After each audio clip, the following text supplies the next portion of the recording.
Before we jump into this episode, I want to remind you that while Caitlin and Sophia are dietitians, we're not your dietitians. This means the information shared in the Food Freedom Fertility podcast is intended to entertain, educate, and inform. It is not a substitute for medical care. This information is not intended to diagnose, manage, or treat disease. Always consult with your doctor before making any changes. Welcome to another episode of Food Freedom and Fertility. This is a fun episode, kind of on a personal wavelength for me, because as you guys know, I've been writing a book on how to get pregnant with PCOS, and it has brought me into some really fun circles in life. And one of them has been in a community called the Useful Books community. Maybe it's called something else, but I read a book on how to write useful books, and one of the premises brought me into a community where I do writing accountability groups and yada yada. In popped this lovely gal with a book that as soon as I heard it, I was like, we got to get her on the show. And so here she is today. I have Jessica Field with me. She's a spiritual wellness coach who specializes in grief, forgiveness, purpose, and dream work. She helps others get in touch with their spirituality for healing and fulfillment. She lives in Tucson, Arizona with her husband and 2 dogs. Time for family, nature, and creativity sustain her. She has a book right now with a working title. It may be changed, but at this point, it's called There's Not a Baby at the End of This Story. She's been through her own infertility and grief work with a background in supporting people in lots of different ways. And I'm excited to have her on and have her share part of her story with you and part of her wealth of wisdom and generosity with you. And hopefully we can arm you for the next few months and season ahead as we celebrate holidays and just dig into different seasons of life. No matter where you are in your infertility, trying to conceive, or loss story, we welcome you, Jessica, and so excited to have you here. Thank you for having me. It's nice to spend this time with you. It was such a blessing to cross paths with you on the author's website. Mm-hmm. I know it's brought me into some interesting relationships that I never, like maybe there wasn't a real synchronicity in my work with that person, but like our conversations and the impact the conversations and kind of the networking has had on me has really supported me in this process, and I think is yielding a much better book. So I hope that you have the same experience with it, and that your book as it's released can really serve the purpose you're hoping that it will out in the world. So yeah, I'm so glad we crossed Thank paths. you. And ditto to you for yours. Yeah, thanks. I'm excited for yours to come out. Tell our listeners a little bit about why you're writing this book. What brought you to this working title / the work that you're doing out in the world and now penning it for people to read kind of in a different medium, a different way to interact with your work. So this is a book that I wish existed for me 11 years ago when I was pregnant for the first time and experienced a miscarriage. What I'm really trying to do with it is meet people on a human-to-human level. So tell really real, raw stories that come from my own experiences over the last decade plus. Write, it's a combination of letters that I wish I could have written to people who were both helpful and unhelpful along the way. Mm-hmm. So humorous lists in there, like, the ridiculous things we do when trying to conceive that would otherwise be frowned upon, like collecting our urine in cups and, all the things we do. But so just a quick overview of my personal story with miscarriage and infertility. I'm turning 40 soon. I'm in my second marriage. I have had 4 miscarriages and really 3 years of trying to conceive with no success is such a bad word. Yeah. There's no children in my home. Yeah. Let's put it that way. So in my personal life, I've walked this path. Now I'm also a 39-year-old woman. So many of my friends have walked this path, are still in it, have come out of it. And then in my work with others, I've worked with others who've experienced loss from miscarriage or infertility. So in my work, I work with people of all backgrounds. I truly believe that focusing on our spiritual parts is what will heal us and fulfill Mhm. us. So no matter where you fall religiously, whether you're religious, not religious, what religion you ascribe to, everyone has parts that need to feel connection and belonging, Mhm. need to understand how to make meaning and find purpose. Mhm. So I do walk with people from all areas. Now, my own story, I have a Christian faith background, and that plays into how I've processed loss, some of the healing practices that I've engaged in, Mhm. which I'm happy to share as well. But I just really hope that this book can, I think I even stated it in the introduction. I hope that when people read it, it feels like sitting down and having a cup of tea with a friend, Mhm. where you kind of cry and you laugh, but then you leave being like, oh, we really needed that. Yeah. So. I felt that way. I was speed reading earlier while I was having a very cathartic poop. And one thing that really worked for me and I thought was worth reading um, was a couple of your thoughts on grief. It says, is this okay if I read a little bit of working Please. text? Okay. Because, Mm-hmm. guys, I'm going to encourage you to buy this book when it's available. And these words may be punctuated differently or said in a slightly different way. Sure. But today, the way it's written touched me. Big losses deserve big feelings. You're not broken or wrong if you're grieving and feel stuck in a place of sorrow. I heard a quote somewhere that grief is love with nowhere to go. Wow, isn't that true? If we can reframe our grief as love, we can soften our relationship to it. Grief really is love. If we didn't love anything, then we wouldn't feel so sad when we lose it. She then goes on to talk about grief and joy and how they kind of echo one another. But that really stuck with me, especially because so much of a fertility and family growing journey is based in wanting to grow your love. Like you have love for one Mm-hmm. another. You want to have children together. You want to love children together. When Mm-hmm. you lose out on that opportunity, you lose out on so many things. Mm-hmm. And one of it is feeling like that love never really got to be bestowed on this thing that Mm-hmm. you so Mm-hmm. wanted, that was so real, whether it was just in the hopeful corners of your mind or was an actual pregnancy loss Mm-hmm. or a stillbirth or a baby Mm-hmm. or a child you lost. Like that, Mm-hmm. there is it just was such a beautiful expression of that it's almost like it's a repackaged form of your love, maybe just a more painful feeling one. Love feels so good to give. Yeah. Grief feels like it's almost stuck, maybe. And this is my own words, Yes. but it feels like stuck, like it has nowhere to go. And then you just have this like Yeah. churning thing going on inside of you. It's a deep ache. Like that is a deep ache.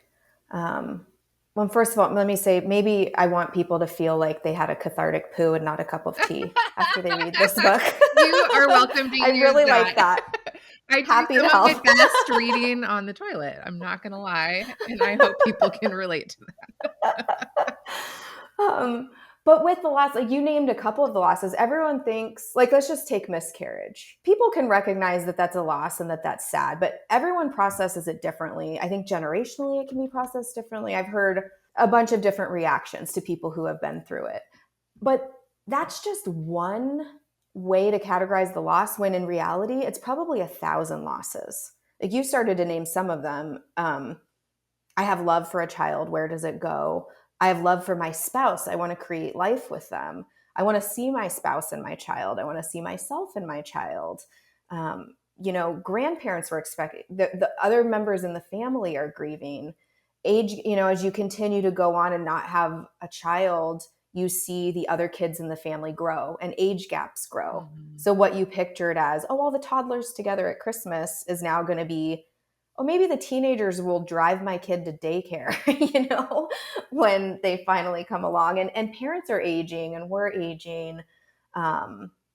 maybe you had a beloved pet that you were like, oh, It'll so be a big excited to be your brother. nursing buddy in the night. Yeah. Yeah. Yeah. And then that pet is no longer here. And so there's so many losses along the way, and we have to give time and space to each of them. Mm-hmm. There's also a real sense of disenfranchised grief that can happen with miscarriage, with infertility, because that's a type of grief that it's hard for other people to understand. Mm-hmm. And other people can move on from kind of consoling you Mm-hmm. very quickly. Mm-hmm. And they might even say things like, At least you all the got things are pregnant. so hard to. Or Yes. You can try again. mm-hmm. It'll happen when the time is right. Mm-hmm. We know all the things. And then the just statements, just relax, just do Oh, this, just do that. just shut the fuck up. Someone once told me, you should take prenatal vitamins. I was like, what a genius idea, as if I wasn't already doing that. Like, come on. just be there and I was just listen. gonna It's say, okay. just learn silence in response Yes. to hard information. For someone to communicate or even someone to receive is a respected form of response. Just being there is enough. You don't need to offer a solution. Nope. With my first miscarriage, so I was previously married, lived in Canada. We were like 5 years or so into our marriage. I was 28, and we experienced our first miscarriage. And, I came home and I'm kind of like a wreck on the couch. And a friend came over the next day who's also a naturopathic doctor that focused on labor and delivery and all of that, and pregnancy. So she came over and just listened. I got to tell her everything that had happened in the last 72 hours. And all she did was listen. She cried when I cried. And then at the end, she pulled a big stack of Sex and the City DVDs out of her purse and handed them to me. And they were like broken and scratched. And she says, these have gotten me through a lot. Take them for as long as you need. I don't even think I ever watched them, but the gesture was so kind. And then my brother-in-law's wife came over as well and did the same thing. She just listened. She cried with me and just hugged me. I don't think either of them said anything. And I remember their support the most in those first moments. That's really interesting. For me, it would have been West Wing. It's my favorite show ever, always. I would still, in my like darkest, sickest moments when you don't want to look at anything on the screen, but you like can see it all even with your eyes closed. Mm-hmm. West Wing would be what I handed you, but Sex and the City seems more utterly appropriate in that particular moment. That's really beautiful. And I literally got an email yesterday of a client who had a baby. I supported through prepping for a second round of IVF. And I heard, and it was like getting to even transfer was a huge thing. And I had heard that she had a positive pregnancy, and then just communication dropped off. And she checked in with me, I want to say May-ish, which she would have been 3.5 months pregnant. And, or maybe a little further along, but she checked in with me like, how are you doing? How's your dad doing? And I gave her a very short reply, like, thanks for checking in on me. I hope you guys are doing well. I hope the pregnancy's going well. Like, things are rough. Appreciate your prayers. And that just kind of like that. And then in July, I finally had my feet underneath me and I wrote back to her and she didn't reply. And so just the other day, I woke up thinking about her. And so I sent her an email like, hey, just thinking about you, checking in on you. Like, there's no need to reply. There's all those questions. Did the pregnancy make it? Did this, did that? And she wrote me like a 3-page long email just recounting all the things that went on in this past year. Hard things. Parents dying, best friend, godparent dying a week before she delivered her baby. Scary scans that meant the baby might not live, trying to be convinced to terminate a pregnancy only to find out the baby will live and just needs a small surgery. But, just like all these things, it was a really, really, really, really painful, hard year for her. And I had this just like deep sense of like, wow, I think maybe just even typing this out to me probably helped Mhm. her work through some of it. I wish I could have known a little bit to say, like, let's just hop on a phone so you could say, there's a part of me that just wanted to Mhm. be there in that space with her. And I actually, like, since we're talking about it, I kind of want to share just one sentence of my response to her, because there was a piece of me that almost said to her, like, I feel guilty that I didn't know you were going through this past year, because I would have really loved, like, to have been there for you. But Mhm. like, as I was even typing out the word guilty, I was like, I actually don't feel guilty. I Mhm. feel sad that we both had so Mhm. much hard going on. There wasn't space. There wasn't Mhm. space for me to be there for her. I did in Mhm. May, when she was going through the thick of some of this stuff, I didn't have it to give. I had stopped Mhm. almost all client work. I didn't resume Mhm. client work really until August of this year, and Mhm. even think it took till maybe late October for me to be doing anything really well again. Yeah. And so there's this part of me that's like, wow, there's even been growth in my ability to realize, like, what I've been able to help people through and not help people through. What I think is really beautiful though is you had a heart connection with her. Yeah. Like there was something in you that was like thinking about her. You woke up thinking about her and you did reach out. Mhm. And just because, you weren't physically talking to her doesn't mean maybe she felt some sort of heart connection that, Mhm. you know, even though you didn't have space and time where you could give that much emotional energy to Mhm. anyone verbally, but Yeah. This is what I said. I said, thanks for sharing all of that with me, for trusting me, and for trusting me through this entire process. I feel a bit of a twinge of pain that the heart I lived through this Mhm. past year aligned so much with yours, and that I wasn't able to support you more. Because honestly, that's how I feel. And I think that there's just such, like, there's so Mhm. much hard in trying to conceive. I think this story shows how much anxiety and pain can be lived through a pregnancy after so much hard trying to conceive. Mhm. um, the fact that life doesn't stop just because you're in the midst of it.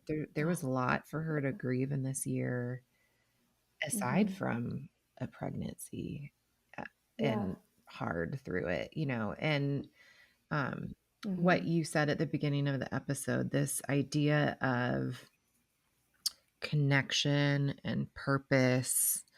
Um, like, there's so much of that I think we genuinely want, and it's easy when you're struggling to feel betrayed and like everyone is falling short. Nobody knows the right thing to say. Mhm. Nobody is comfortable in the Mhm. silence, or they stop showing up, or they say the wrong things, or laughably they Mhm. ask the wrong questions. When are you guys trying to see, Mhm. why don't you have babies yet? There's just like all those things that come up that hurt you. It's like an assault Mhm. over and over and over again, just like your monthly cycle showing back up. They're all Yeah. opportunities and reminders of the loss and the missing. And how Mhm. do you find purpose in the midst of that? Yeah. Well, I'd love to talk about this. And you're reminding me of a word. I've coined a word for that when your period comes and you're mad that it came. Instead of menstruating, you're menstruating. Like you hate your period. I don't want to see it. I don't want to Hate deal with this. everyone, actually. Yeah, exactly. Yeah. I hate life. I hate But you. I hate. yeah, yeah, Yeah, totally. that's totally what it is. Um, Definitely the people in traffic. Mhm. They're on the list too. Mhm. No. I can really relate to this because when I did not know how common miscarriage was the first time I experienced that. And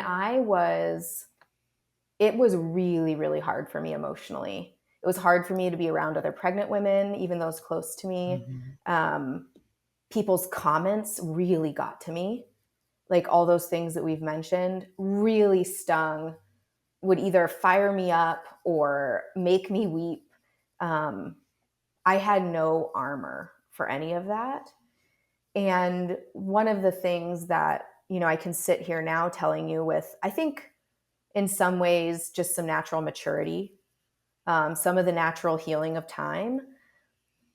But mostly, I think, one, my relationship with God, but also just understanding how common it is to not have healthy pregnancies and healthy moms and babies at the end, that every pregnancy is just a gift and a joy.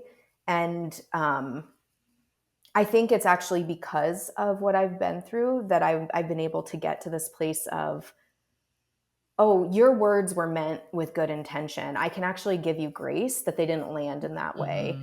Because I realize that you are trying to help. And, oh, I can go to this baby shower because I'm just so excited for anyone who's able to be pregnant and have a healthy pregnancy. This is so exciting.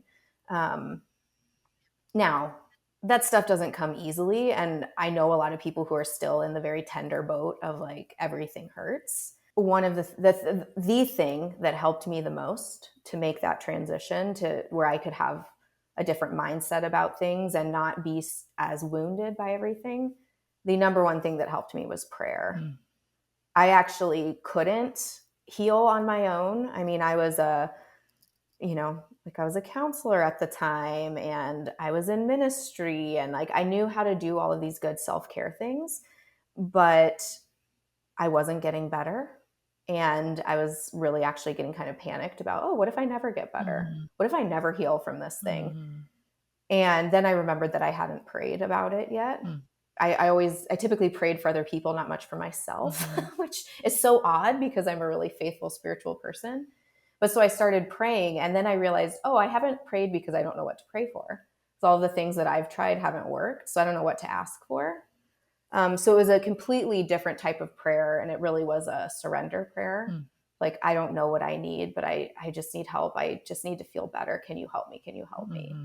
And after a few days of praying that prayer, I woke up one morning and I felt different. And I couldn't put my finger on what, if anything, had changed. It was truly just, I think, that God answered the prayer and lifted some of the pain out of my heart.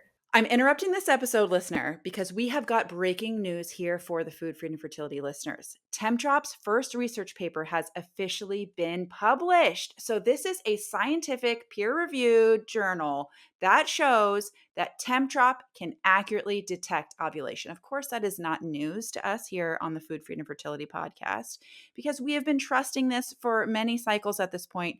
Caitlin and I's clients for years have been relying on the TempDrop. Each of us have used TempDrop in our pregnancies to get pregnant, to prevent pregnancy, to understand what our bodies are doing. So it's not really that big of news here for you, listener, but it's big news for the world because TempDrop now has data that shows a 98.6% accurate fertile window detection and a 93.3% ovulation day detection. This means that you can trust your TempDrop to tell you, did you ovulate? When is your luteal phase? Are you fertile? Do you need to use this information to go seek some help, like working with me if you find your luteal phase is way too short, or there's really low temps, or something else going on? TempDrop is now scientifically recognized in the medical community as a reliable ovulation detection tool. We are pumped for TempDrop. We are so happy to be partnered with them. And we want you to be able to use this science, use this device to know about your body and to be able to communicate with professionals if you need help. So go to our show notes, go to the TempDrop link, and then use code FFF10 at checkout for an additional discount. Okay, bye. We are taking a break from the episode, and I want to chat with you a little bit about Fertility Cloud. If you've been told you need help ovulating, or you have PCOS and you're trying to figure out your next fertility step, I want to tell you about Fertility Cloud. They make fertility care simple, transparent, and affordable, especially when it comes to ovulation stimulation and ovulation induction treatments. Instead of waiting for months to see a fertility specialist or getting hit with surprise bills, Fertility Cloud lists every price clearly right on their website. You'll see exactly what you're getting into and exactly what it costs. No hidden clinic fees, no surprise invoices later. For my PCOS clients, this is huge. Their ovulation stimulation program can help jumpstart ovulation safely at home with physician guidance and medications delivered directly to you. You can do it all virtually, no driving to clinics or sitting in waiting rooms, and you can often even get appointments same day. If you're wondering, how do we do ultrasounds or what about lab draws?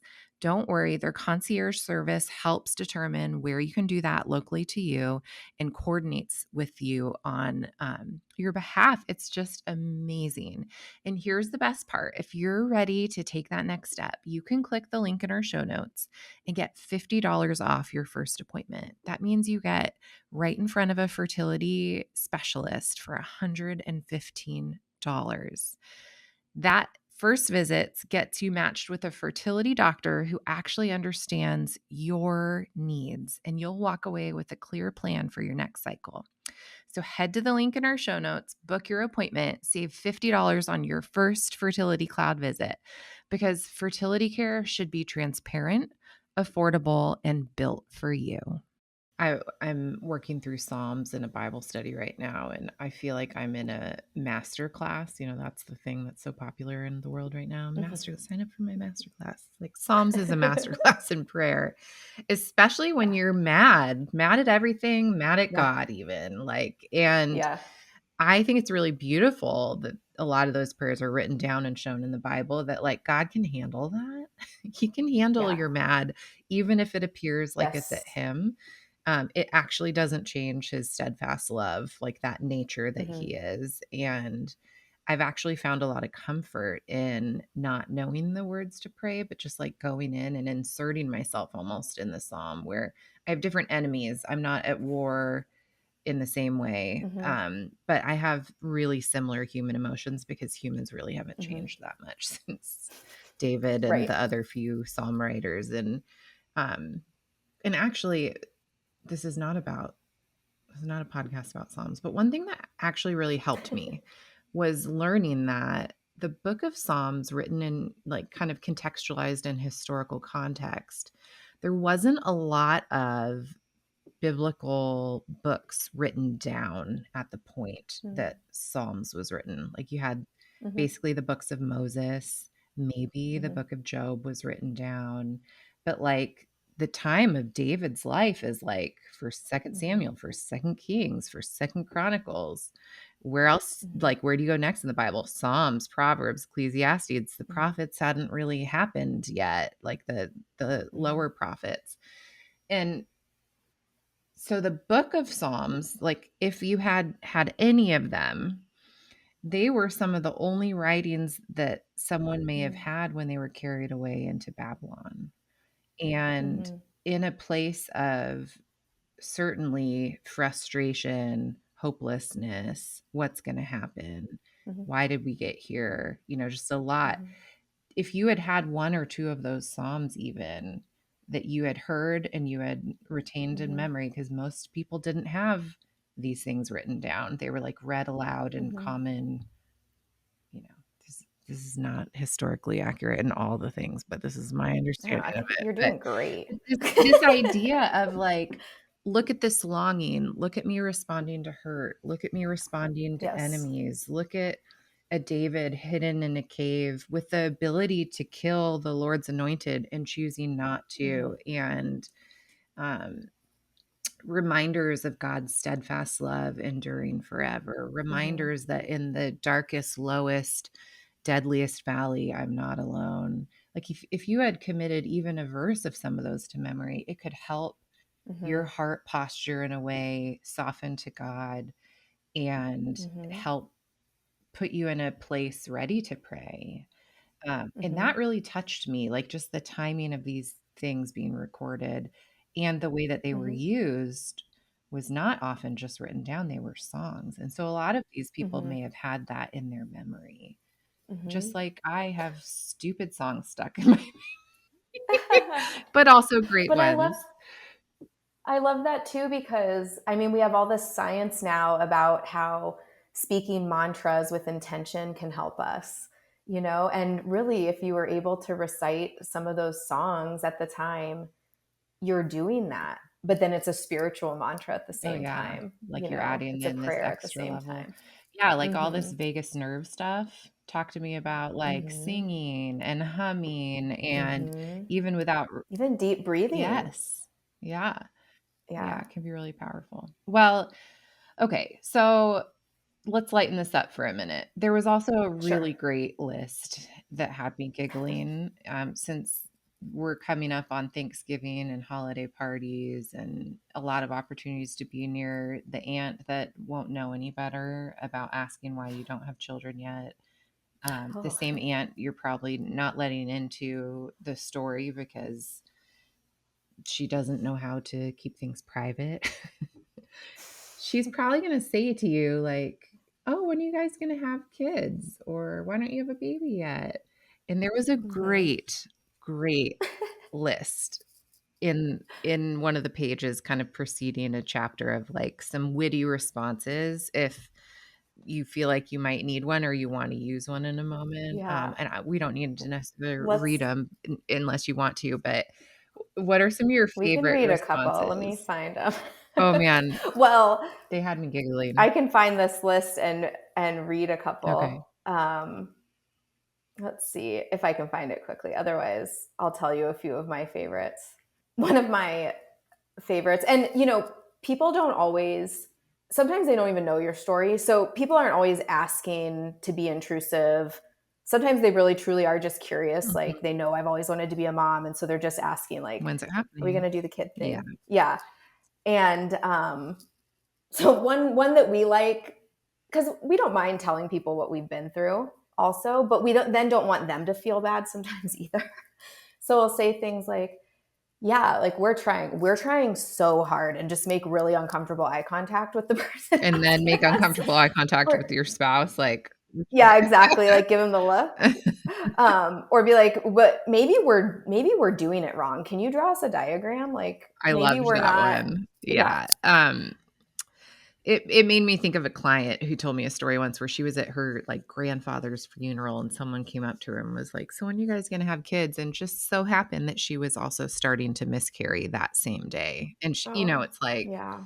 insult to injury. You want to say like, "Well, we just found out we were pregnant. We're so excited. Then my grandpa died and then this morning I started bleeding, so it's Oh, over." And I just remember listening to her story and hearing about it and thinking like, man, those are the moments where you want to be like, let me stop you from ever asking that question again. And so I really want I to wound know. you. I really want to wound you in Mm, this moment for how unknowingly you have wounded me. But that was kind of one of the mm-hmm. things I loved about this list was it could kind of make it light without it being like, Yeah. let me Yeah. inflict on you all the pain that I have felt. But there are also, I mean, I'm the same person that's, at a golf course one day, somebody asked me when my baby was due and I was 7 months pregnant. And he was just like, I just kind of wanted to teach him a lesson to not ask questions about women's Yeah. bodies. And so I was like, what baby? Yeah. Even though I was I so love that. pregnant and it was so obvious. I love And I that. just let the silence hold for an uncomfortable amount of time. But yeah, You're right, though. There is a teachable, like when you respond with something a little bit humorous or sarcastic, you're letting them off the hook in a way, but you're also communicating this was not an appropriate question to ask. mhm. Like, I think another one on there is like, yeah, do you want kids? Yeah, we do, but we don't think they want us, or like really dark humor is like, yeah, but they just keep dying. Like Mm, they're just not hanging around, and then mhm. people are like so shocked and appalled and just take a sip of your drink and walk away. I know, I mic don't drop. know. Yeah, that's Not out here to, yeah, but I think I mean, if you can say it in a way where it's like and then you giggle versus cry, maybe it yes. helped you in that moment, Yeah.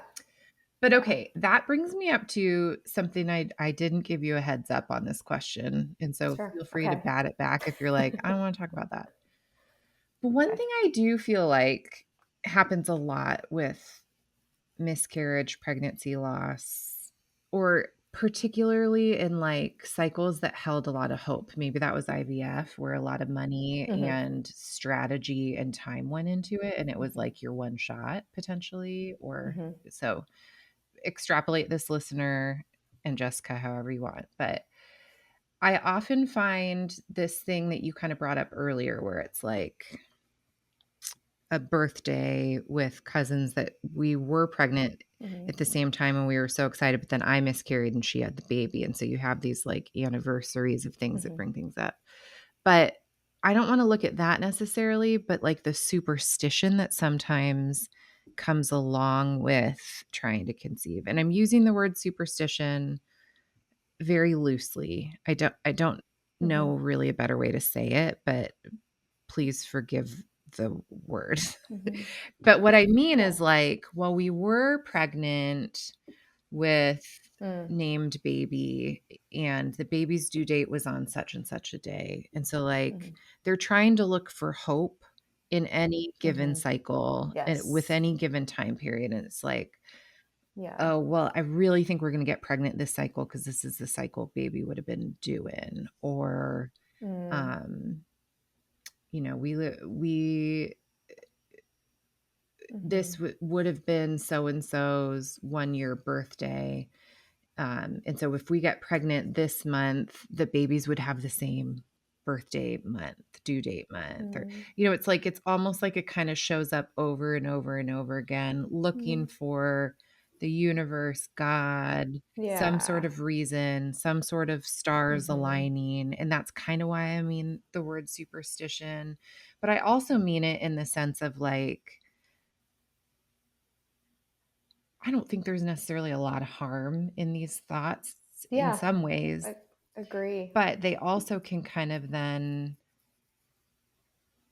fuel this like almost woo woo nature of like, ooh, I don't know how to even say what I'm thinking. Like putting purpose and meaning where there maybe isn't, and just letting you up for like maybe an even harder fall if it doesn't happen. I understand what you're saying. And it does feel to me like it's searching for meaning, Uh-huh. like trying to, if this happens on this date, then it gives a little bit of a reason for this thing that happened, or it can soften the blow of it. Um, or yeah, like if we have, if we're able to have another pregnancy and carry that baby to term and give birth to this baby before the due date of maybe a baby that was lost to miscarriage, then it gives meaning to that miscarriage because this child is here and they wouldn't be here had that not happened. Mhm. And I think that people can make meaning in many ways. And I generally think meaning making is healthy.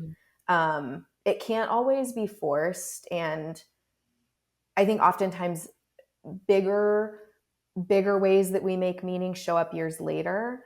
And let me say this about meaning making. Part of what gets tangled up with meaning making is that idea that everything happens for a reason.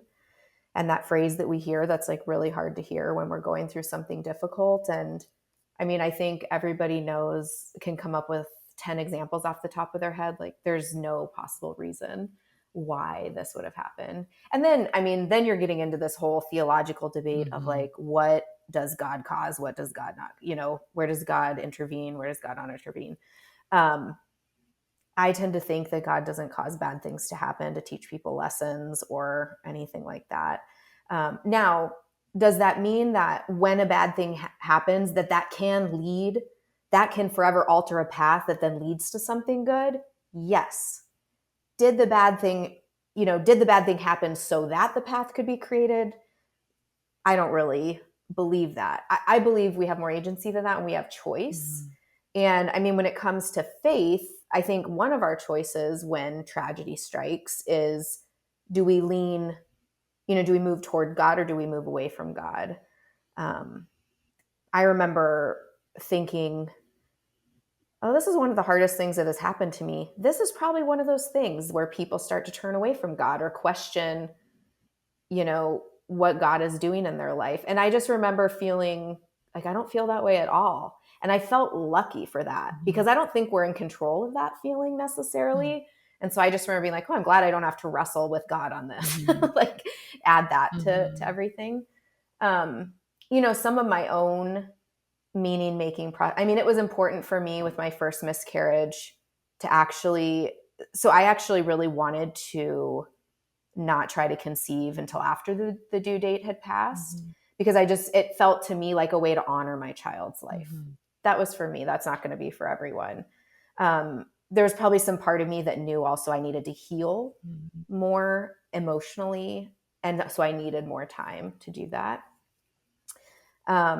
But so I had a big healing through prayer from that first miscarriage. And then I was also in my program to learn how to become a chaplain and how to become a psychotherapist. And um, so I was doing all of this inner work at the same time.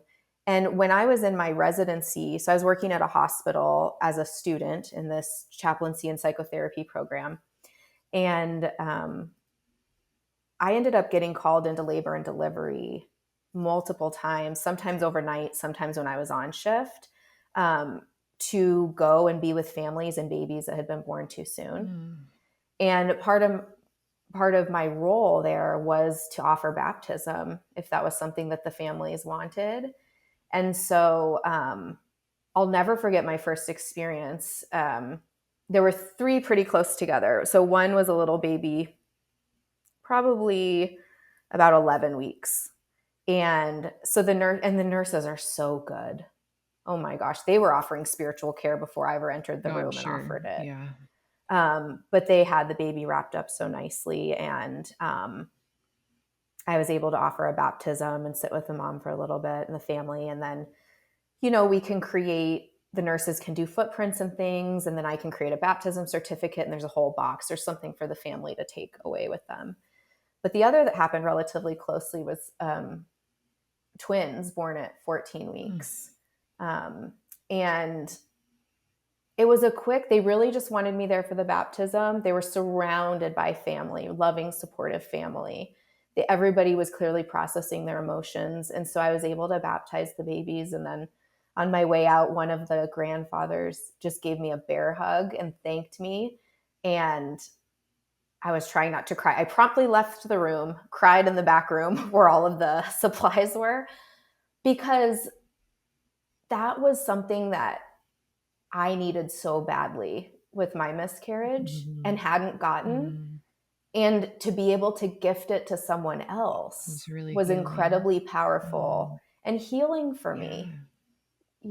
And so what I realized too is, had I not gone through a miscarriage, I would not have been the best version of myself to be in that room with them. Mhm. There was a deep knowing of what was happening Mhm. because I had been there too. And I think I was able to do a better job with them than I would have had I never been through it myself. Yeah. Isn't that interesting? Like I have a very different story that has led to Mm-hmm. living babies. And I work with a lot of people in the in between. Mm-hmm. And I feel like because I actually did walk my own infertility story, Mm-hmm. I do have a unique ability to love and support them through really hard things that I don't think I would have the same understanding, or it almost feels like a little bit of a superpower. And I don't always know how to describe it, but it Mm-hmm. has this level of compassion and empathy that Yep. is a part of it.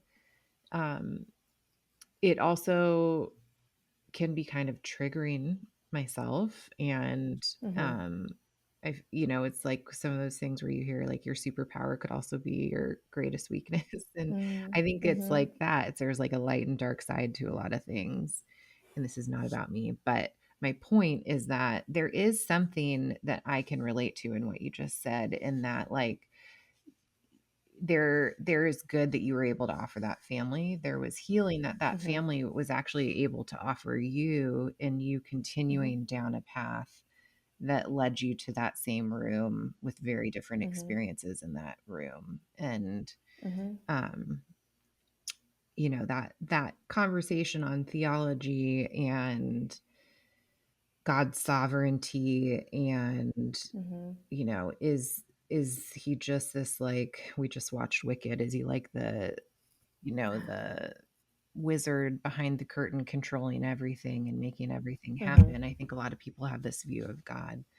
We've Mm-hmm. um asked questions, and we're not here to tell you what to believe, but if you're struggling with those questions, we did a really great episode with Felicia Mazenheimer that released around Christmas 2024, um, called My Faith is Not for a Baby. And I pointedly asked her, she's a theologian, I asked her this idea of freedom of will and sovereignty. When you Mm-hmm. encounter these phrases like, well, God took your baby, God wanted another angel in heaven, God Mm-hmm. this, God Mm-hmm. that. And when you're wrestling with those same thoughts in the midst of grief, where you're wondering, maybe not believing that God did it, but wondering why he didn't Mm-hmm. intervene or change it. Why didn't Mm-hmm. he just heal me ahead of time so my body Yep. could do this? Or why, of all the Yeah. million sperm inside of me, could that one have Mm-hmm. found it? Or I mature Mm-hmm. 20 eggs every cycle. Why didn't a better one get sent out of my Mm-hmm. ovary? There's so many whys uh, that you could drown underneath the burden of, that you Mm-hmm. will likely not really ever have a lot of answers for. Mm-hmm. But one piece of the spiritual journey, the faith journey, that I've always thought to be kind of interesting is, like, if your faith is only present when things are good, I'm not sure you can call that faith. That sounds like Mm-hmm. circumstance. But when you Mm-hmm. are walking through difficult, hard circumstances, and in the midst of it, you fall on your knees and say, help, Mm-hmm. I can't, Mm-hmm. I'm at the edge. There's no more. Mm-hmm. I am weak. I have no wisdom. Mm-hmm. Whatever that cry out for help is, Mm-hmm. that, sometimes we do feel pushed away from God. And yet, Mm-hmm. boy, if you can set that fishing rod and Yeah. send it out there and say, draw me closer, God, draw me Mm-hmm. closer. And maybe that's the only cry you have, and that's the only faith Mm-hmm. that you have. Oh, God will honor that. God will answer that. Uh, Yeah. and it, and I think that there's a way in the midst of all this wheres and whys and hows, and in your processing, boy, I don't think it happens quickly, but I think that Mm-hmm. there can be purpose and in the pain, no Mm-hmm. matter what conclusion you come to of who caused it. The biggest transformation in my life came out of the hardest years of my life. Um, I'll talk about John of the Cross briefly too, but I mean, in a nutshell, for me, post miscarriage, my ex father in law had a massive heart attack like a week after the miscarriage. My parents were hit by a drunk driver Ugh. on the highway in Phoenix, and there was a fatality. My parents were okay, thank goodness, but it was very real to me that, okay, we could have lost a baby and two of our parents, or Three of your three of our parents. parents, sorry, Wow. Oh this my summer. gosh. Yeah. Um, and I mean, that brought up theological questions too, because the person who caused the accident, it was their spouse who died, their kids were now orphaned. My brother and I were 28 and 30. These kids were little. So, I mean, you could ask that Mm-hmm. question. Why do we get to keep our parents, Mm-hmm. So a lot of questions started there, and then my marriage just started to have a lot of problems, and there were just a lot of things in life going on, and I have never felt so, gosh, I can't even think of the word, sorrowful, devastated, in a deep dark pit. So I'm feeling that way. And then at the same time, I'm feeling exponentially transformed every day. Like, I'm like, oh my gosh, like there is major stuff happening that is exciting and good. And those are two really odd things to hold at the same time. Mm-hmm. Um, I don't even remember where I was going with this, but I was going to say St. John of the Cross talks about dark night of the soul and how it is those deep, dark moments that are actually necessary for transformation. So that's why you're talking about faith, having faith in the dark moments too. Mm-hmm. I think those really difficult experiences help me to remember Mm-hmm. that, oh, when hard things are happening, I'm like, ooh, maybe transformation is happening too. Mm-hmm. Like I can call back to that, and that can give me hope. Um, yeah, I'm. There was something else I wanted to touch on with that, but it's flown away. We'll We'll see see if if it it comes comes back. back. I just went to this incredible talk when I was at the National Association of Dietitian conference. It's called Fancy, but no one will know what that means if I say that. Anyway, I can't even remember her name because this is my brain. She's a Black Food Network star that does a lot of judging and has great style, and I can't remember her name, but man, she did like the opening keynote speech, and she was funny and she was awesome. She had a moment where like that happened where like something flew away and she's like, can't remember this word. What word was it going to be? And she was just so cute, and even how she handled it. And then like 30 minutes later, in the midst of a completely different thing, she's like, what was the word? Like advocacy or something like that. And she's like, it came back. Oh, and the room of women laughing and just the experience of it, like it was in her mind a menopause moment, but like the menopause, the perimenopause, the Yeah, postpartum, the mom brain, all the reasons why women are like, it yeah, just no room could have appreciated the moment any more than just like her more than that one. immediately just blurting it out, minutes later. I feel like Well, I think that a lot. mine might be flying back. You had talked about your own experience getting triggered as a practitioner. Um, I think it is on us as practitioners to recognize that, because, like you said, it's our superpower, but it's also sort of our kryptonite. And so we have to recognize what form it's coming in that day. Mhm. Like, is this going to undergird and support my work? Or is this going to be something that maybe I'm going to project all my own stuff all over this person, and that's not good for anyone? So I need to reel that back. And, um, you know, maybe last year or so, doesn't matter when, but I was working with um, two women going through pregnancy, like processing the grief of past pregnancy loss. And I had them on the same day. Oh no, I had them back to back. And it just happened to be the days that I was getting really invasive fertility testing both days. So I was going to be getting this really invasive fertility testing, probably feel really crappy the rest of the day, but didn't want to cancel on my clients. So I had to do some really good, Mhm. like, framework for Mhm. myself and self care for myself, and really, set myself up appropriately to meet people and make sure I was being there for them and not bringing all of my own stuff into my time with them. We're going to take a break from this episode to hear about one of our sponsors. You've probably heard me say this before, but preparing your body for pregnancy is not just about you. It's about both of you. Fertility is truly a team effort, and that's why I love the Fullwell Fertility Trio for Two. Fullwell was founded by a fellow registered dietitian and fertility expert, Ayla Barmer, and this bundle was designed to support both partners in the months leading up to conception. It combines their top rated prenatal vitamin, omega 3 fish oil, and a fertility booster supplement that covers things like CoQ10, N-acetylcysteine, alpha lipoic acid, and organic ashwagandha root extract. The nutrients here support overall egg quality, sperm health, fertility, and even your stress resilience. If your partner's semen analysis looks normal, or if it's suboptimal and we need to improve things, nutrition plays a key role for things like sperm motility, count, and DNA quality. For women, these same nutrients help with ovulation, egg development, and healthy hormone balance, not to mention mitochondrial support, which is a huge piece of how your gametes mature and get ready to be that queen egg or that king sperm that make it to combining to form an embryo. These things are foundational for a strong, healthy pregnancy. I personally love that Fullwell's formulas are third-party tested, they're evidence-based, and made with doses that actually match what the research shows we need. No fluff, no underdosing.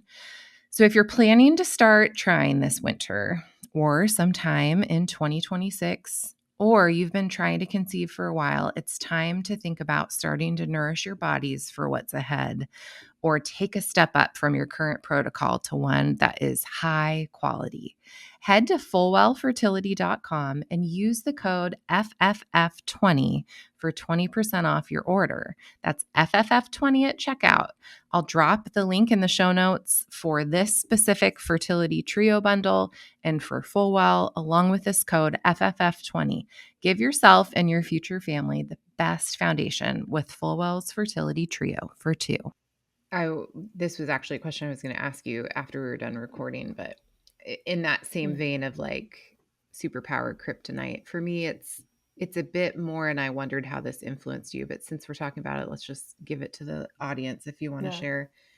It's more so like, man, when they miscarry or they, I hear, like they're keeping me updated on their cycle. I got my period. It's like, it's almost like I feel their pain as if it's my own pain. And so when I show up to the appointments, it's almost like I'm taking their health as seriously as if it were my own, because I want for them the pregnancy and the baby as badly as I wanted it for me, or at least I feel that way. And so I wondered, when I was thinking about you, I was reading part of your book today, like if there is no baby at the end of this story, and you continue to do this work for the rest of your life, is that the baby at the end of the story? Like, is that the your love that is also grief is being purposed in this like incredibly beautiful way? You see this all over. My so-and-so person died, and so I started a foundation, and now we help. Yes, Right? definitely. But I was thinking that as I was reading this for you, like maybe there isn't a baby at the end of this story, but you are repackaging this love and grief in a way that is so productive and beautiful. Something will be birthed. Right? Yeah. Yeah. No, I love that, because purpose can come from tragedy. It's often those difficult life experiences that kind of open our eyes to things that exist in the world, and we go, there might be some gifts in me that can help soothe this wound of that the world is experiencing. So I definitely always see this as something I will take into my work with other people. And I mean, I've always wanted to write a book. Did I think the first one that this would be the topic? No. But it was, and I'll tell you what, it's the one that flowed out of me. So, and it was really important for me to title. I am hoping the editor I hired doesn't want to mess with the title, because that title is important to me, because there are many books, and they're good books, that end with, and here's where I'm at now. Like, I struggled the way you struggled, but look at where I'm at now. Now we have this family, or this or that. And that's good too. Those are real stories. It's also a real story that there is not a baby at the end. Like, that the thing that people wanted did not happen. So I guess it was important for me to reach those people with the title and let them know, like, hey, there's not going to be an end story of being like, and then 3 babies were dropped on our porch and we took them in, and, all of this. Or now we hope that our story ends with family one way or another, likely through adoption, which we're really excited about. Here's what I want to say about that too. When you adopt, maybe I should say this for me, there's a lot of thoughts out there of, oh, well, you're going to start adopting now, you'll get pregnant. Or, oh, okay, you're adopting as second choice. No, we are not adopting a second choice. There's not a hierarchy of what's a better way to build our family for us. Adoption was going to be part of our story no matter what, always. And so the loss of not being able to have biological children stands separate from the adoption story. And the adoption story will likely hold losses as well. I'm not naive to that. They're within the same story, but I also want them to be held separately, just for the sacredness of whatever children we have that come through adoption, whatever children we have that come biologically. I just want those all to be held with the same sacredness, if that makes sense. I think it totally makes sense. I am personally praying for my husband's heart to grow in the foster world for a lot of reasons, but we have it's probably not a fair way to say it, foster son right now living with us who's like 31. He was a true orphan in the country of Burundi from age 2 to age 9 and got adopted into the States and had a lot of trauma. And it's his story to tell, so I don't really want to reveal too much, but he's a really incredible guy that I met in January this year, and he moved in the summer, and I'm not sure when he'll move out. The sun has shifted, and that's just distracting me, so I'm not even looking at the screen. But I said to him, that's so beautiful. I said to him yesterday as my 4-year-old came home from a night away with grandma, and I just dove into this spot on the back of his neck, which is my favorite place in the whole world.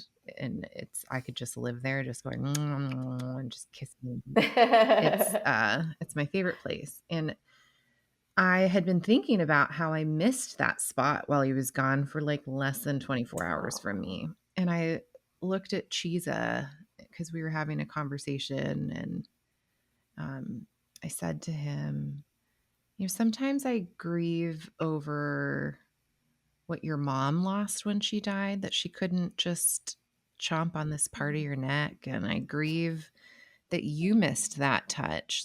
And he said, I've often thought about how I missed like the hugs and we know neuroscience and how much I missed out on that. But he's like, I never thought about all those other ways that a parent just touches a child and loves on them. And it's interesting. It's like, I grieve over a loss that wasn't even mine 30 something years ago that, it's, I think that we want for good. We want for family, even if it's not our own family, even if it's born out of adoption or the pain of your own childbirth. Like we long for family. We were really designed for family and relationship. And so when that is an unmet area that we pursue, that I think is really just like biologically ingrained within us, there is going to be this like searching for purpose and meaning. And that, like, it's so natural. If you're not doing it, you probably are and you don't realize it. You're also probably not listening to this podcast, but it's there likely in some way. That's so beautiful. I feel like there's a poem or a blessing in there somewhere that you can write about the kissing of that spot or the grief you feel. Yeah. I think because we know what it's like to lose, we can have that radical compassion for other people, and like you can connect with his mom. And it's a weird thing to pray about adoption, because what are you praying for? Yeah, like somebody to do I want something to not work? Yeah, or for someone to have difficult circumstances that lead to this? No. So obviously we don't pray for that. We were very early in our process, so nowhere near where we would be even allowed to take any children home. But there were, when our advocate was telling us, they were trying to place like twins and triplets. And I looked at my husband and I was like, I've always wanted multiples so bad. We have so many in our family. And I'm like, oh my gosh, let's get those triplets. And so now we kind of say it as a joke. And, when we had to do our home study and name guardians, we're like asking my brother and his wife, who are so over the baby years, like my niece and nephew are 10 and 8. And they're like, of course we'll be guardians. And we're like, we really want the triplets. And we're like, watch, we're going to adopt triplets and then die. You guys are going to have the dark humor. Yeah, exactly. But whenever we tell people, oh, we want twins, and we always get, and people know our story. And so they sensitively say, oh, one might be enough, or, yeah, maybe two could be a lot. And I just think, well, sure, it would be wild, but wouldn't it be beautifully wild? Like for 20 years, I've wanted to fill my house with kids. Wouldn't it be Like, great to get them all it's at going to once? be hard, but Yeah. that's awesome. It's going to be so hard, How is your husband in processing all of this, and what has that been like? Because I feel like that's the unsung portions of grief and infertility, as we so often focus on the woman and the woman's body and what she's going through. And yet Yeah. there are men who want to be dads just as much as women want to be moms. Oh my gosh. So when we started dating, on our first date, he told me, I was sort of like, what's your end game with all this? He was like, I've always wanted to be a husband and a father. And I started crying. And I was like, that's the most profound thing. This may sound so silly to you, but that is so profound. I said, do you know how meaningful it is that you said you wanted to be a husband and a father and not have a wife and kids? And I was like, there's so many unspoken things by the way that you just worded that. Like, you picture yourself engaged, like you're thinking about how your life will change, how your role will change, not what am I going to receive from this, but how am I going to serve in these ways? I'm like crying as we're walking, he kept dating me. So it was okay. It's okay. Listen all the way back to the first episode where I tell everybody I basically peed on my husband on accident on our first date. So it's so good. You were talking about pee, poop, and tears. Yeah. Well, it's perfect. That's like the foundation for a good marriage. Yeah, actually true. Well, and my heart is with you in your praying and thinking about becoming foster parents. I do think that's typically a harder thing in my experience, for men to wrap their heads around, because it's something that's so out of your control, and men want to protect, and so to get vulnerable with a child and then not be able to protect that child is really hard. So my heart goes out to you all. But Thomas my husband is just incredible. He's been a rock. He's just the steadiest man I've ever met in general. And he processes it. I don't want to speak fully for him. He is going to have a whole chapter in the book that he's currently working on. I asked him the other day, I'm like, how's it going? He's like, I just got to when we first said I love you. And I was like, oh, you're doing the whole story. His chapter's going to be as long as your whole book. I know.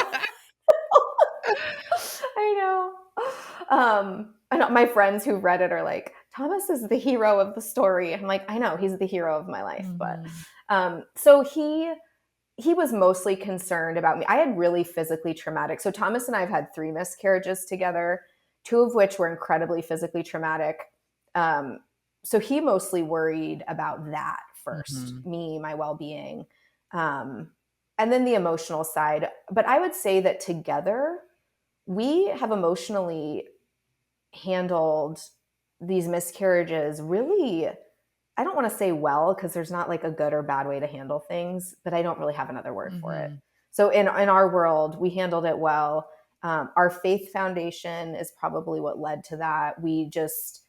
So on the one hand, we have faith that we're on the path to parenthood. We don't know what it looks like. We don't know how long it will take, but we know that parenthood is in here for us somehow at the end. See, I'm having the thought fly away again. There's a song there. Faith foundation. Yeah. Thomas, how he's handling it. What's it like? What's it like with your background, supporting him through that, knowing that that's something that he really wanted? I definitely try to make space for him. The thing came back to me, so sorry to go back. But so the one side is faithfulness on the path, and then the other is abundant gratitude. So amidst these losses, our life is really amazing, and we feel incredibly grateful that God brought us together. We truly feel that our marriage is God-given. And I mean, we have regular life difficulties. I got rear-ended the other week. I was telling you about my car got totaled. We've had to sell a house, buy a house. We have pets. Thomas has been through nursing school and like been on night shifts, and I've switched jobs. So we have regular life stuff happening, but it is so easy for us to count our blessings. And both of us have never felt more full of gratitude. And that really carries us through the dark times too, because it's like, yes, this is hard and we're so blessed and we can get through this. And it doesn't mean not honoring our babies. Like we've done that in very specific ways. We have like these little hummingbirds hanging in our home to represent each baby. We talk about it often. So we've processed it, but it just, in whatever way, for me at least, wasn't as devastating as the first. And when I ask him about it, he just feels really faithful. So I think that that's what gives him strength to move through. Yeah. And I think we feel like a family now too. Like we feel like a family together and each other's primary family. And so it's only about growing it. It's not that something's missing necessarily. Yeah. We also have really snuggly dogs. And that helps a lot. That does help. We had a snuggly dog in the midst of our trying, and it was nice to have something to snuggle, like not just like my daughter's teddy bear, not like this inanimate, it doesn't snuggle back really thing, but like something that feels and helps produce hormones. And that is really beautiful. But whatever loss you're going through, like you've been through a lot. It sounds like with your dad, I don't know that whole story. But any spouse trying to support their hurting spouse, it's hard. Yeah. It's really a piece of life that in Western culture we've kind of lost at large. I won't say completely, but most communities don't really know how to support people through grief and loss. Other cultures around the world have ways to honor it, ways to support you through it that are just like ingrained in things, in being even close to family. You were in Canada when some of this happened, and it sounds like your family was in the southern part of the States. Like that, even just being close to a support system that's biological for a lot of people isn't their reality. And so they're trying to create support systems, and then you have support systems, but we don't really know how to activate or ask for help, or when we do it, it often doesn't come in the ways that we maybe really need. And so it's really, I don't know, it's been wonderful connecting even this conversation, just being able to talk about some of this. And I hope it's helpful for the listeners. I hope that Me too. that they'll take the recommendation seriously once this book is published, that they'll read it. And if not even just for themselves, but I think that grief is such a universal human experience. Loving someone well through it, whether it's you're loving your best friend as they're processing their mother's dementia or a loss, or, like, doesn't have to be the same kind of grief to know how to process and love someone well, or just show up in it. Definitely. Well, something else in the book, there are lots of evidence-based tools. There's lots of languaging around grief. There are journal prompts. There are different tools around self-compassion and forgiveness and grief for people to try. So it's a workbook as much as it is a narrative. So I've really tried to put it all in there in an easy read, hour to an hour and a half read. Like I said, sit down and have a cup of tea with me, or sit on the toilet and then feel good after. So you mentioned that there's some letters in there. I was touched by one of the ones I read about what you wanted to say to like a hospital provider. I think that so many people maybe without giving it all away, but like the premise of it, maybe even the process of writing letters can be helpful. Do you want Yes. do Oh, you want to share a yes. little bit about that? Yeah, I love writing fictional letters. I never send them, but just like the woman who wrote you the 3-page email, it's really cathartic to get things out of your body. So, venting to your friend, but writing a letter as if you're writing it to the person is a therapeutic practice. Mhm. So I wrote letters in the book to people who bothered me, like the one you're referencing. So what do I wish I could have said to them? Not to like knock them down a peg, but just to let them know the impact they had on me. Mhm. But also what letters need to be written to the people that really helped you or did good things. I always tell people who experience the death of someone difficult and then they get extra triggered when the obituary paints this person as a saint. Mhm. I'm always like, write the real obituary. Mhm. You don't have to go publish it in the newspaper, but write it for yourself. Write what They did how to you knew you this and how they person to wronged be. you Mm-hmm. and get it out. Yeah. Mm-hmm. Exactly. Yeah. Part of healing work is telling truthful stories. Hmm. And so I think that letter writing can help us do that. Hey, it's me again, Sophia Pavia, registered dietitian nutritionist specializing in women's health, fertility, and optimal progesterone production. And I'm interrupting an episode of my own podcast to tell you about my online course called Ovulation Unlocked. So, if you've been listening to our podcast episodes, you've probably heard a lot of things about basal body temperature, cervical mucus, cervical position, and tracking your fertility. Well, I have designed a 90-minute self-paced online course, which I titled Ovulation Unlocked, that puts all of that together and teaches you how to be the expert on your own fertility from home. This course is designed to put you in the driver's seat of your own fertility, not only so you can know what's going on with your body on any given day, but so that if you need medical help, you can show up to the appointment informed and ready to communicate. Too frequently, us women show up to our doctor's appointments and just say something like, I want to have a baby. And the doctor looks at you and says, good for you. Stop using birth control, start taking a prenatal, come back in a year if you're not pregnant. And that's all we get. However, Ovulation Unlocked puts you in the driver's seat, puts you in control of your fertility to where if you need help, you can show up to that appointment informed and ready to communicate your needs. So if you want to become the expert on your own body and your own fertility, head on over to my Instagram bio and tap the Ovulation Unlocked link today. Yeah, I just had a client who got labs drawn because her period didn't show. And it was negative, no baby, HCG1. And then a day and a half later, got a call from LabCorp basically saying, your HCG was so high, we can't tell you that it's pregnancy, but you should call your provider. And she's like, hold on a second. Weird. My chart said it was 1, which is like not pregnant, right? Like, Mm-hmm. and so they went and looked it up and she's like, oh my God, you're right. It is only 1.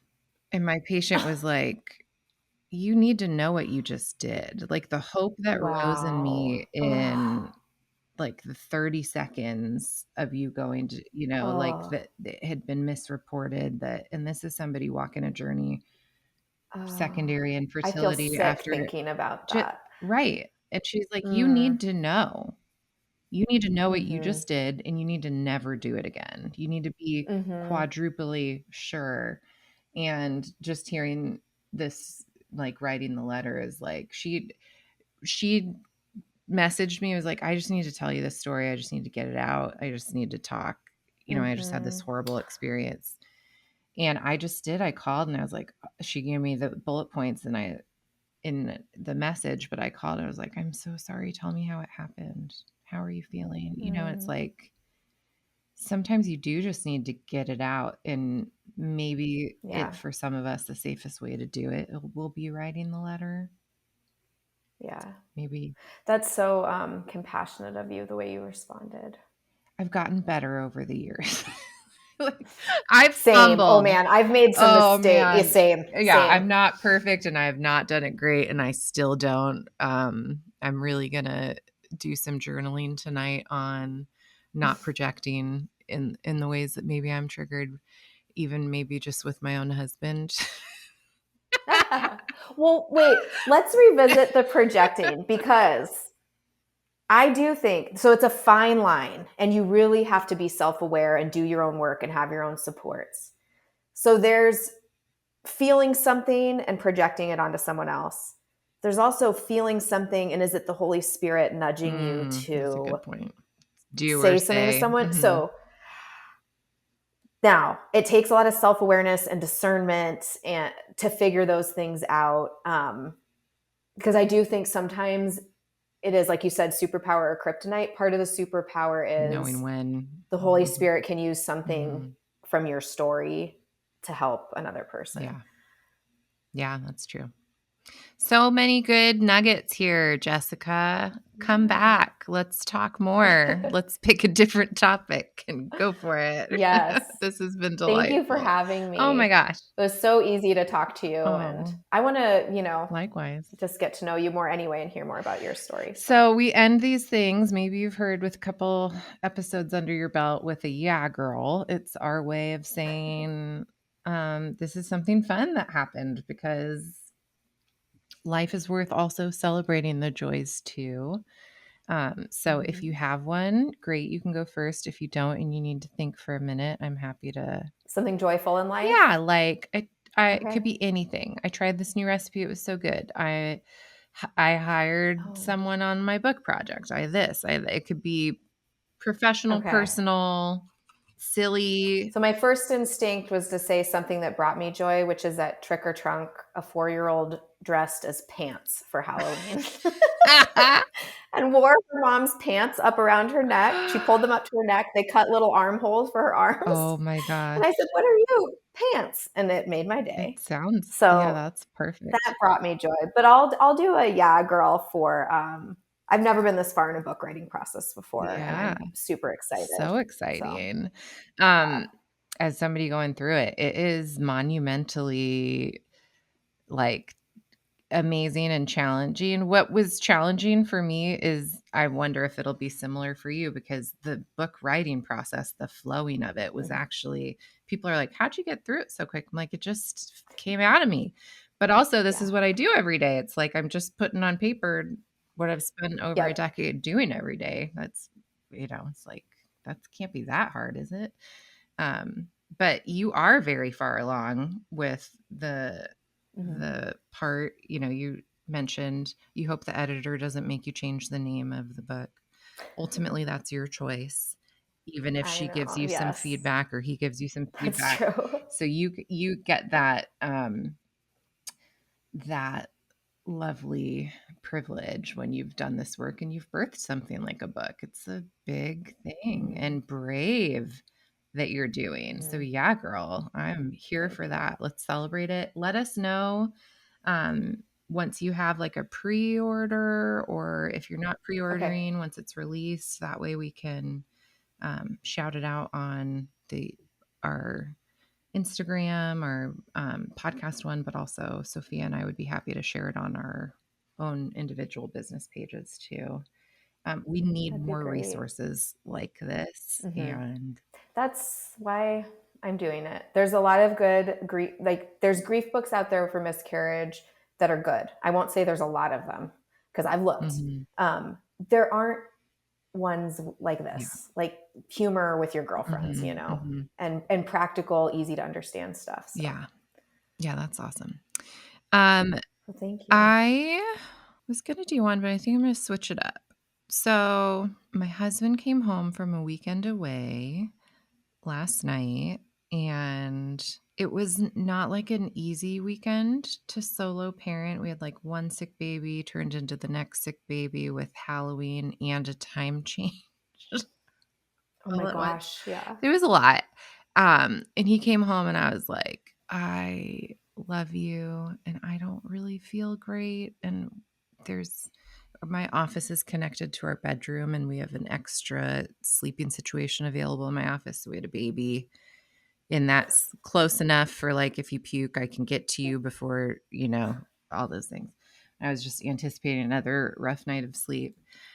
And he was just so sweet. He just climbed into bed next to me and rubbed my neck and told me how thankful he was to have a wife to come home to, and how even though he was away, like with his friends, they do a weekend away every year together. Best friends since like second grade, a whole slew of them. They're like puppies when they get Fun. together.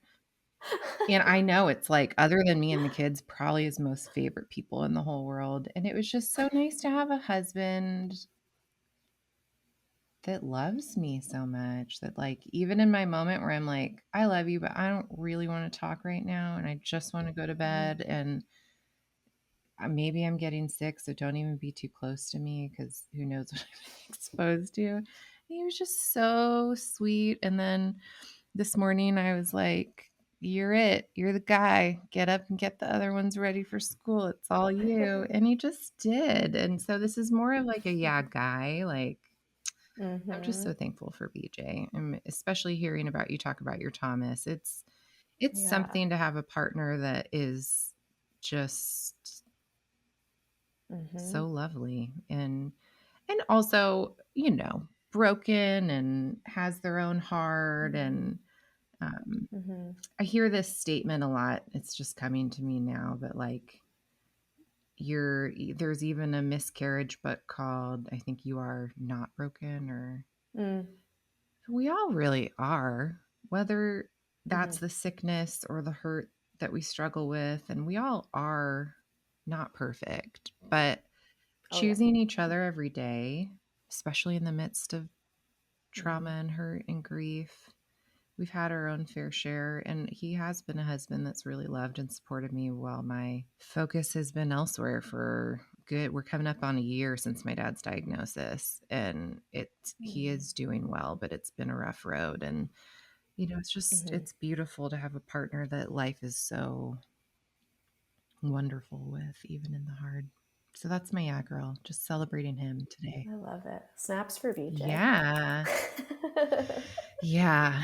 Well, okay. This was lovely. We don't have a specific link probably as we release this episode on where you can go buy the book. But once I hear back from Jessica, once it's released, if you're listening to this like a year from now, we will have updated the link. So don't be afraid to go to the link in the show notes because you won't get to the book, because it will eventually work. But for right now, it may just lead to her website. But in the meantime, do you want to tell people where they can find you, or maybe even like your, not like ideal client in the sense of who you really love to work with, but who you're really poised to help and support? Yeah. So I'm definitely anyone going through any type of life transition or trying to process a loss or any type of forgiveness work. So whether that's old hurts, current hurts, forgiveness for yourself, that I know that that's a scary word and it's not an easy process. So I do a lot of that with people. I also have special training in dream work. So our dreams come to help us heal. I think that they're gifts from God. And so we can look at what dreams you're having and what they might be trying to tell you that will help you in your life. We didn't get to it. In the book, I share a dream I had that really prepared me for miscarriage at looking back. So I meet with people online. I'm in Tucson, Arizona, but because I'm a coach, I can work with people anywhere. So it's super accessible. I've got some easy e-workbooks on my website, and which is yourspiritualwellnesscoach.com. And that's also my Instagram handle and my Facebook profile. So I'd love to connect. Yeah. Awesome. Thanks for sharing that. It's so interesting. I'm just going to throw this anecdote in there. Take it for what you will, people. I think in the Christian worldview, sometimes we're really resistant to things like dreams and forgiveness, especially, which is so funny because isn't that what we have any purpose in anyway? Because somebody else did that for us. But like dreams are all over the Bible. Do you think that all over? God just And stopped so using was them? looking at dreams. Yeah. Like, yeah. I don't know. I think even I said this to Jessica before we got on. I was like, we have a really large Christian listener base, and even just saying a spiritual coach to a lot of people can turn them off because they don't really maybe necessarily understand what that means, or what they've encountered with what that may mean is different than what perhaps you provide. So I know it's kind of a loaded word. well, and it's not wrong. It's, you know, no, like, and it's meant to encompass, yeah, those deep parts and things beyond, us, which to me is God, but it's not that for everyone. And I really want to be able to meet people where they're at. Yeah. So I also work with people who have experienced religious trauma, and are looking for a way to parse that out. Now, I'm not a trauma therapist, but I can help coach on the spiritual side of things. And I can always refer people out too if something else is needed, more of a therapeutic intervention is needed. So that's so awesome. That's so awesome. Okay, well, it's been another episode of Food Freedom and Fertility. I hope this conversation gave you some freedom. We didn't talk about food that much, but we are here to support you, love you. Sophia and I want to be your girlfriends through this process. We want you to feel like you're sitting down and having a cup of tea with us when you listen to this. You've heard that before.